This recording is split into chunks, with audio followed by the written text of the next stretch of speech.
প্রিয় শিক্ষার্থী, আশা করি সবাই ভালো আছো। গণিতের আরেকটা ভিডিও নিয়ে তোমাদের সামনে আসলাম। আজকে অনুশীলনী 4.1 এর 11 নাম্বার, 12 নাম্বার আর 13 নম্বর অঙ্কটা দেখাবো। সবাই একটু খেয়াল করো। আচ্ছা, 11 নম্বর অঙ্কটা আছে a to the power l by a to the power m whole to the power n, a to the power m by a to the power n whole to the power আছে l, a to the power n by a to the power l whole to the power আছে m সমান 1 আমাকে প্রমাণ করতে হবে। প্রথমে বাম পক্ষ লিখবো, 11 নম্বর অঙ্কের সমাধান করছি।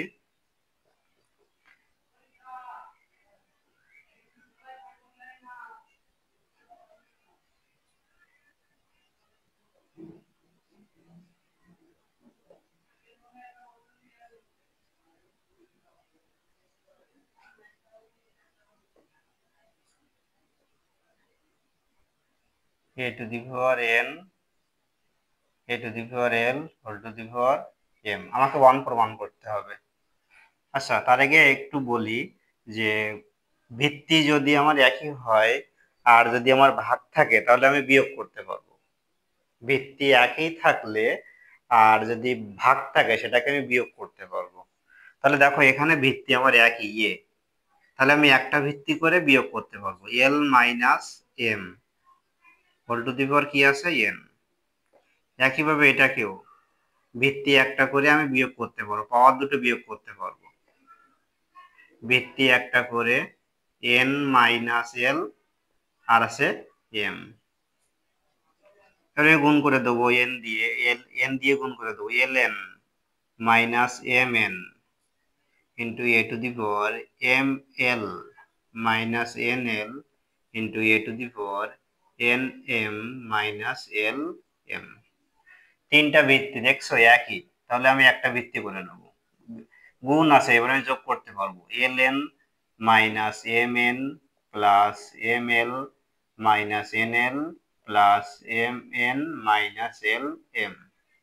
দেখো তো, প্লাস ln আর মাইনাস nl একই জিনিস, ln যা nl ও তাই, minus mn plus mn plus ml minus ml, ml ও যা ln ও তাই।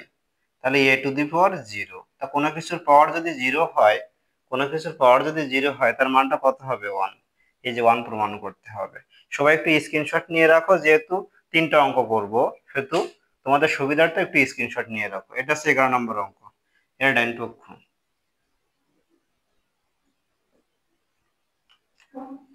আচ্ছা, এবার 12 দেখি।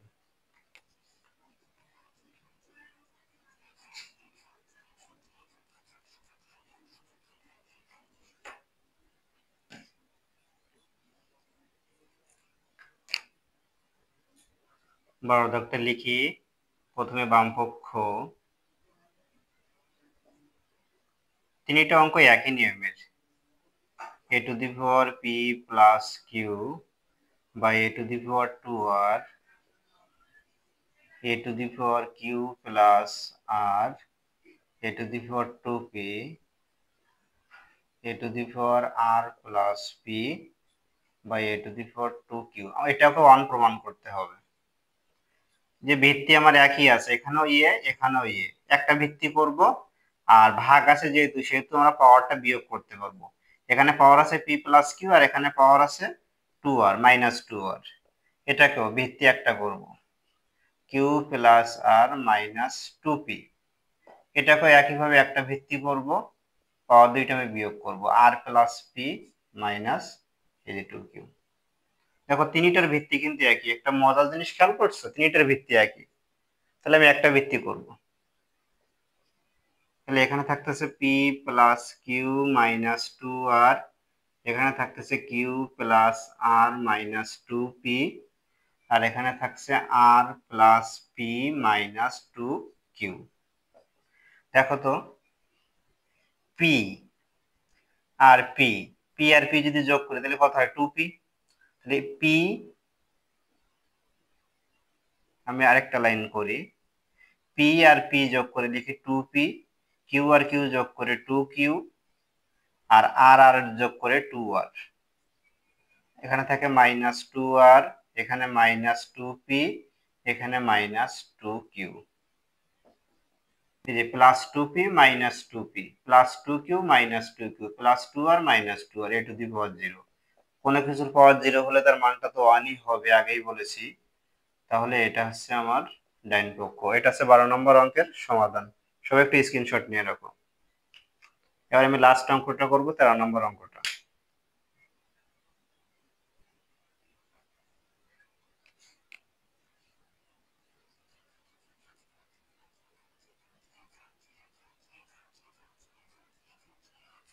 একদম সর্বশেষ অঙ্ক 13 নম্বর 4.1 এর 13 নম্বর অঙ্কটা খুবই ইম্পর্টেন্ট একটা অঙ্ক। বাম পক্ষ x to the power a by x to the power b whole to the power 1 by ab x to the power b by x to the power c 1 by bc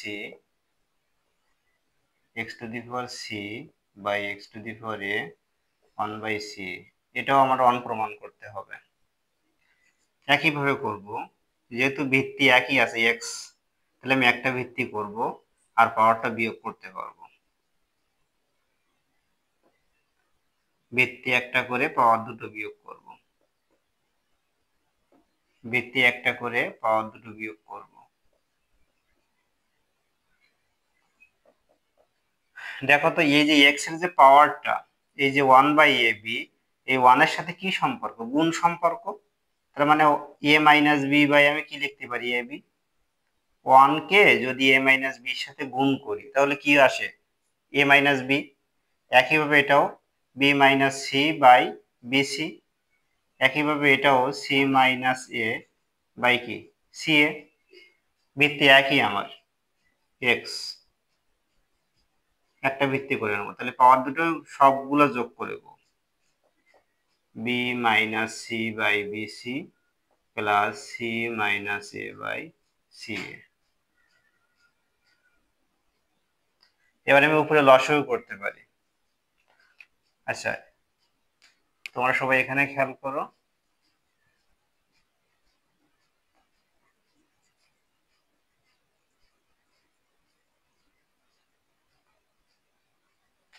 উপরে খেয়াল করো তোমরা। এখানে আমি লসাগু করতে পারি, a b c আমি লসাগু করতে পারি। তাহলে এখানে থাকছে আমার c, c দিয়ে আমি গুণ করে দেবো, ac মাইনাস bc প্লাস এখানে থাকছে a plus ab minus ac plus ab minus ac। এখানে থাকছে b plus bc plus bc minus ab। ab bc আর ca, ab bc আর ca এর লসাগু হচ্ছে abc। তাই abc কে যদি আমি ab দিয়ে ভাগ করি তাহলে অবশ্যই আমার c থাকে। সেই c দিয়ে আমি লবটাকে গুণ করে দেবো, ac মাইনাস bc। একইভাবে abc কে যদি আমি bc দিয়ে ভাগ করি তাহলে আমার শুধু থাকে a, এটা আমি লব দিয়ে গুণ করব, ab মাইনাস ac, এই যে ab মাইনাস ac। একইভাবে abc কে c এ দ্বারা ভাগ করব, তাহলে অবশ্যই b থাকবে। b টাকে আমি লবে আছে c মাইনাস a, এটা গুণ করে দেবো, তাহলে bc মাইনাস ab। এবার দেখো plus ac minus ac minus bc plus bc plus ab minus ab. তাহলে আমি লিখতে পারি 0 বাই এ বি সি। তার মানে এক্স টু দি পাওয়ার কি লিখতে পারি 0। কোনো কিছুর পাওয়ার 0 হলে তার মানটা কত হবে? 1। এটাই আমার ডাইন পক্ষ। সবাই স্ক্রিনশট নিয়ে রাখো। এটা নিচের থেকে এখানে লাস্ট। তো ভিডিওটা কেমন লাগলো অবশ্যই আমাকে কমেন্টে জানাবে, আর অবশ্যই লাইক কমেন্ট শেয়ার করতে ভুলবে না তোমরা।